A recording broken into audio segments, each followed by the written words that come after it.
This is bullcrap. You're gouging us just because you can. Well, if you want to pay less, maybe you should go find someone more generous.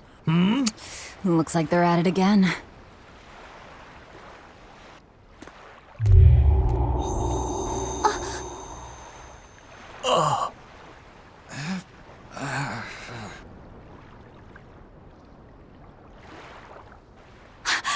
Huh?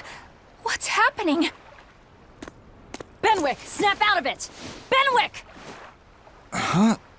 I was haggling for supplies, and... Tell you what, I'll give you a fair price. Actually, just take what you need. We should all endeavor to help contribute to the common good of humanity, rather than selfishly pursue wanton profit. What? Are you sure? No. Wait. What was I saying?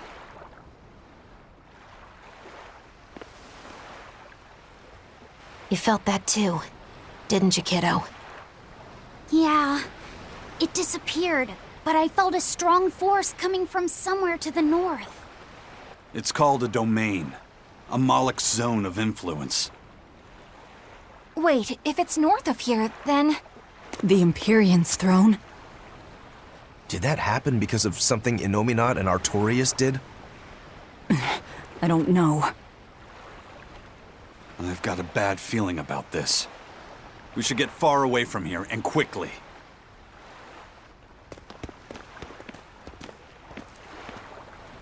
So, the suppression.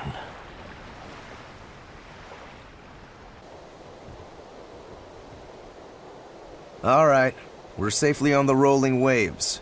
Don't you think it's time you showed us your face, Mystery Monk? You're right. My apologies. I knew it! Prince Percival!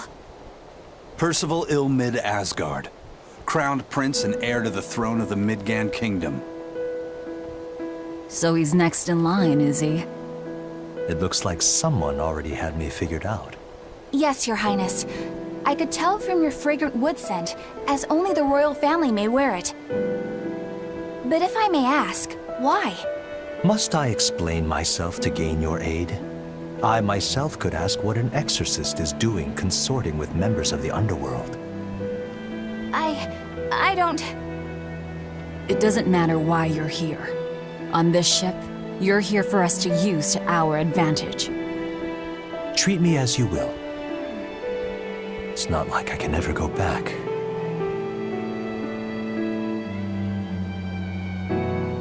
For a fellow born with silver spoons spewing out of his mouth, Princi Poo's rather laid back.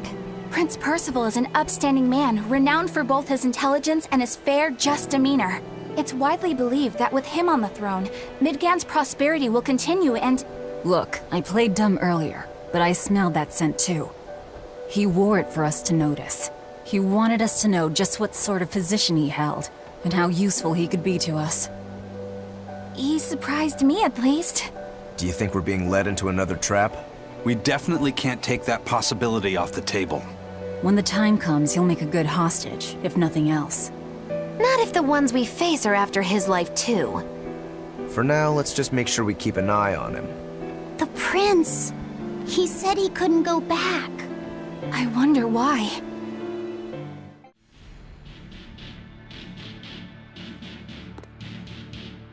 An exorcist! Are you all right? Headless Knight's back. She's dead. The Headless Knight is back?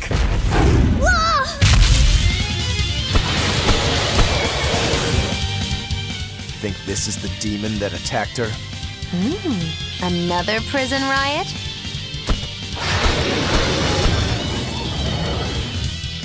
Kurogane, Dial, you two protect Kamoana and the prince. Understood. You're giving me a headache. Stay sharp! This one must have survived the Was that supposed to be a joke? So did the Abbey actually fail to quell the riot? I find that hard to believe. The prison was heavily staffed with exorcists. Perhaps it was venomization. Venomization? A dark ritual, forcing demons to eat each other in order to produce ever stronger demons. So the demons devoured each other, creating a demon too powerful for the exorcists to control? I imagine the riot didn't help. Now whose fault could that have been, I wonder? Whatever happened doesn't matter to us now. We need to focus on how to take this place for ourselves. That exorcist from before said something about a headless knight, right? That one's probably the leader. Then we hunt it down and destroy it. Until we capture the island, let's use this room for our staging ground. I'll leave the prince and Kamoana to you two. Eliminate any enemies who come in. Understood. Don't expect much from me, but all right. Kamoana, if anything happens, call for me and I'll come running to protect you, okay? Okay, you stay safe too, Eleanor. Let's go. Hey, it's you again. I'm so busy. I'm so busy I can't even notice what's going on around me. You're not fooling anybody. Why bother? I was hoping to not have to deal with yous guys. Whenever I run into yous, I always lose so much monies. Because Velvet always forces unreasonable demands on you? Oh, Miss Exorcist, your concern warms my little turtle's heart. I'm not forcing anything. I just think he's trying to take advantage of us by fixing his prices well above market rate. Price fixing? As in deliberately marking up items so as to take advantage of the less fortunate? I was under the impression that the Abbey strictly forbade such unscrupulous business tactics. Ah! Perish the thought, Miss. Our accounting is always above board. 25 hours a day, 8 days a week. No matter whens and no matter wheres, you can get whatever you needs for the same fair price. That's good to hear. Eleanor, give the nice turtles that smile he so desires. I'm sure running a business is hard work. Hang in there. Much obliged. From the way you were talking, it seemed like you had an idea of who was behind the riot. What happened here? I'd think someone in your position would know. There were reports of a large riot, but I was caught up in chasing you, so I heard little else. It was a small affair, really. Velvet Rokuro and I were being held on this island. Velvet instigated the other prisoners to riot so that we could escape. She used the prisoners? Yeah. You'd expect different from me? How did it end? We didn't stay to see, but the prisoners were losing badly. At least, that's what it looked like. But if that was the case, then where did all the exorcists go? I know Oscar left to report the incident, but the other guards should have remained at their posts. Well, if they didn't flee, we have to assume they were all killed. By this headless knight, perhaps? Well, no sense losing our heads, I suppose. But it looks like we're in for a heck of a fight. All we have to do is mop up anyone who's left. What was it called? Venomization, right? The dark ritual of making demons feed on each other to birth stronger ones. Eisen, how many demons does the ritual require? It's more a matter of quality than quantity. Stronger demons mean more powerful malevolence. The ritual mixes the victor's malevolence with that of the devoured, creating a terrible, bloodthirsty monster. You see, the newfound power comes at a great cost. With it, the victor's last vestiges of self-control are stripped away. So it's something even more than a monster. A seething ball of pure power and malevolence.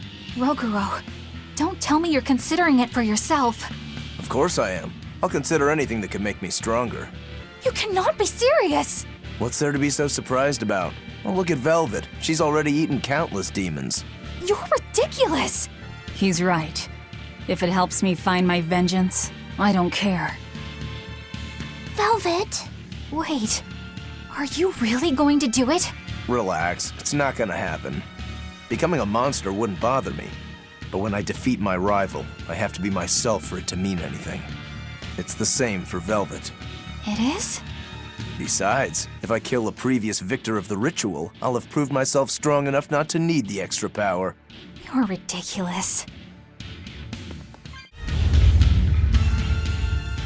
The Headless Knight!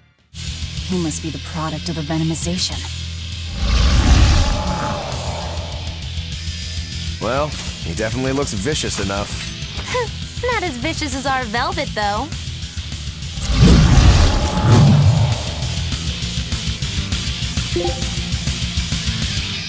Where's his voice even coming from? Look inside.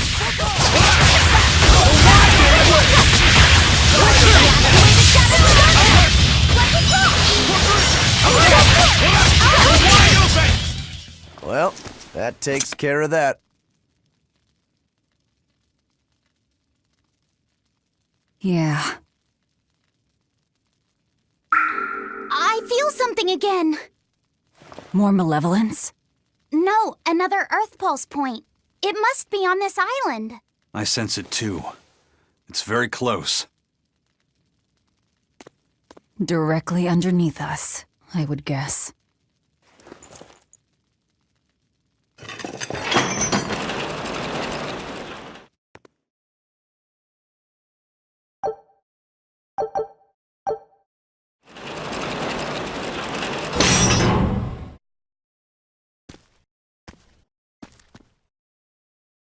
What is this place? Welcome to the most secure cell in the entire complex. The darkest hole in Titania. Feel anything, Laphicet? Yeah, I think this is the Earth Pulse point.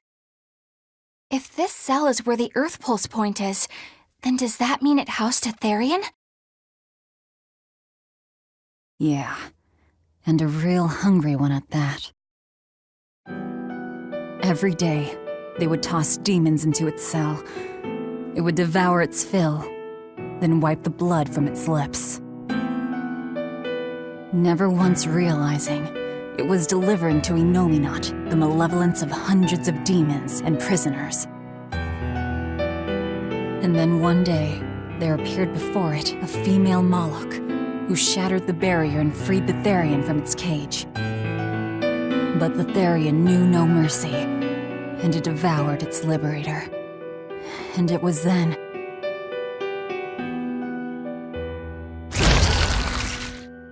It was then I obtained the power. The power to avenge my brother. Velvet, you're a Therian? This prison island was a feeding ground for the Therian, harnessing the malevolence created by the prisoners within. But because Velvet escaped, the malevolence went out of control. Wow, the same darn thing that happened back in Kamoana's village. Lord Artorias would never have done such a thing. No? What's so unbelievable? That he used his wife's brother as a human sacrifice? That he imprisoned his wife's sister? Because that's what your damned holy shepherd did! All to get his hands on Inominat's power! I'm sure he had a reason for... A reason? To spare the world of its pain? Don't give me that! Who will spare my brother's pain? Who will soothe my brother's despair? He murdered my little brother, Laffy! And you'll stand there and tell me it was for the greater good?!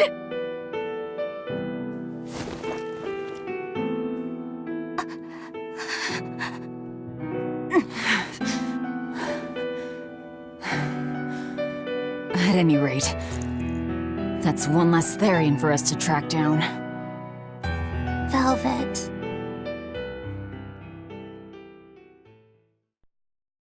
Help! Eleanor! Kamoana? What? Did Velvet yell at you so hard you're starting to hear voices now? I have a feeling something's wrong. Kamoana could be in danger. But we already beat the Headless Knight. I still can't shake this feeling. Please, let's go back and check on them. So, Velvet is Etherian, is she? I knew there was something off about her. But it's what she cried out that's really on my mind. Laphicet, is Velvet truly Lord Artorias' younger sister? She never told me. If it were true, I suppose it would explain her knowledge of Lord Artorias' training. If you're so curious, why not ask her yourself? Hey, Velvet, what's your connection to Artorias? Rokuro, have some tact! I heard you whispering. It doesn't bother me. Artorias was married to my late sister, Celica. He was our brother-in-law. We lived together for more than 10 years. That does explain a few things. So he sacrificed his little brother and turned his sister into a Therian. But you were his family. To his view of the grand scheme, family is inconsequential. The needs of the many outweigh the needs of the few. All he did was act according to his ideal logic. Well, enough chit-chat. Let's get moving. So it turns out that Velvet is a Therian who consumes malevolence.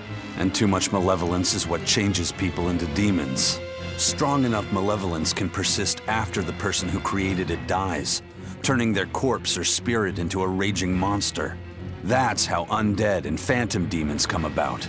Then the demons Velvet killed turned back into humans because she devoured their malevolence. Yeah, and consequently, they avoided becoming undead or anything like that. So she saved them. Well, I mean, a corpse is a corpse, of course. Do you think she could devour only the malevolence and turn a living demon human again? Unfortunately, that's impossible due to malevolence's self-reinforcing nature. When Therians are connected to Enominat through an Earth Pulse point, they seem to be able to absorb small concentrations of malevolence from the surrounding area and inhibit the creation of new demons. But any human who builds up enough malevolence to turn into a demon will keep producing malevolence as long as they live. That's right. To devour any malevolence, I need to cut it off at the source. That's how my powers work. Velvet, I'm sorry. I don't mind it. Actually, I find it convenient. This way, I'll never forget my hatred for Artorias. Plus, as long as you stay away from an Earth Pulse point, you get to keep the power of any malevolence you consume. Fuel for my hatred, yes. That was Kamoana!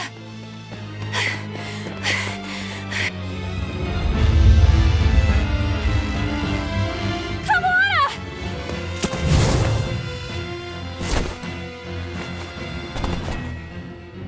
Eleanor! You really came back for me. A promise is a promise, sweetheart. A headless knight and a horse demon. It's giving off a ton of malevolence. This must be the true survivor of the venomization process. Oh, I get it! The dying exorcist lady wasn't saying Headless Knight is back. She was going for Headless Knight on horseback. Whatever the case, we'll fight whoever we have to claim this island.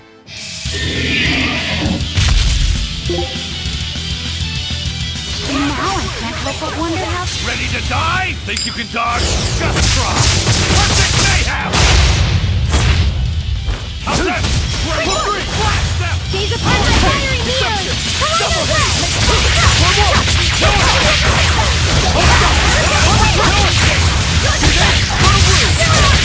No mercy! Wounds that won't heal! Freezer down! No escape!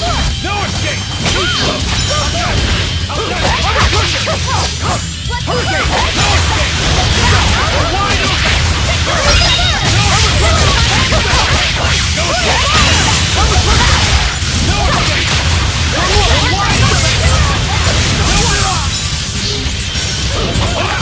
No escape! See this? Killing blast! But I'm this close, I won't miss! Form zero! Thunder! Disruption! No escape! Armor crusher! Armor crusher! You're wide open! Hold up! Hold up! Hold up! Double hit!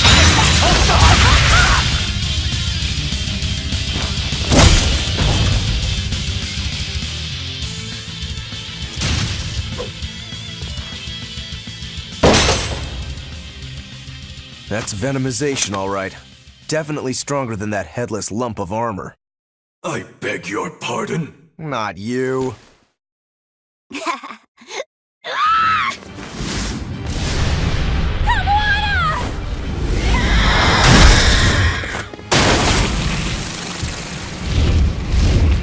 demon from the villa? No, look! It's absorbing the malevolence. It's a Therian. Actually, that hawk is Griffin, my one and only friend. A damned Therian. So that's what Tabitha meant when she said we'd find out shortly. But Your Highness, why do you have a Therian? It's like I said, Griffin has been my dear friend ever since I was a child. Even if he's a Therian now, that hasn't changed. So you knew you were helping a Therian escape. What are you plotting? I have no plots or schemes. I just want Griffin to be free. I guess we shouldn't be surprised. The Crown Prince and future King, he's gonna do whatever he likes. I suppose I am at that.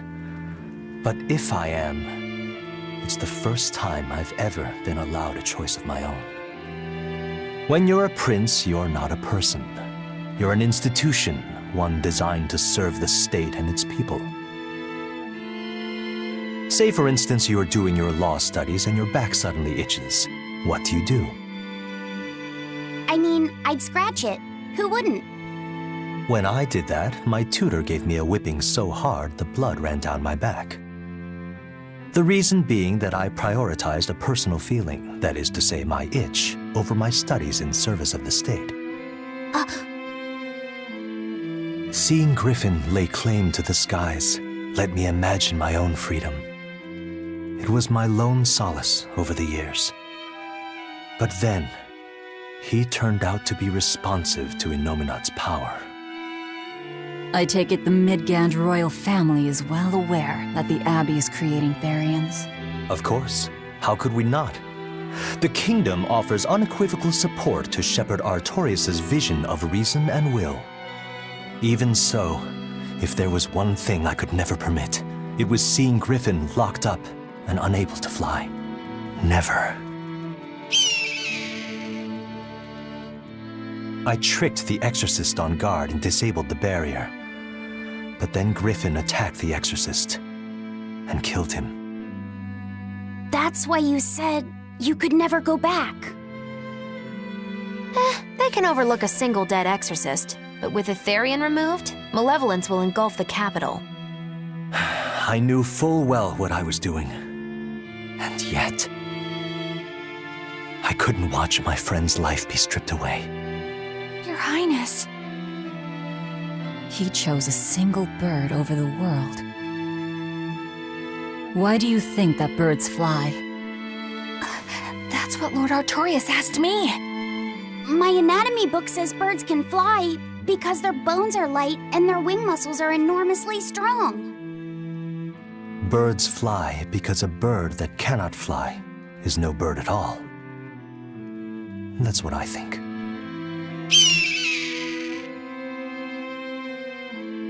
I understand now. As long as you remain on this island, you may do as you please. But if you try to escape, I'll kill you. That should work. This way we'll have him on hand if we ever need a hostage. Understood. I appreciate you letting Griffin and me stay here. Well, now that that's taken care of, let's build ourselves a hideout.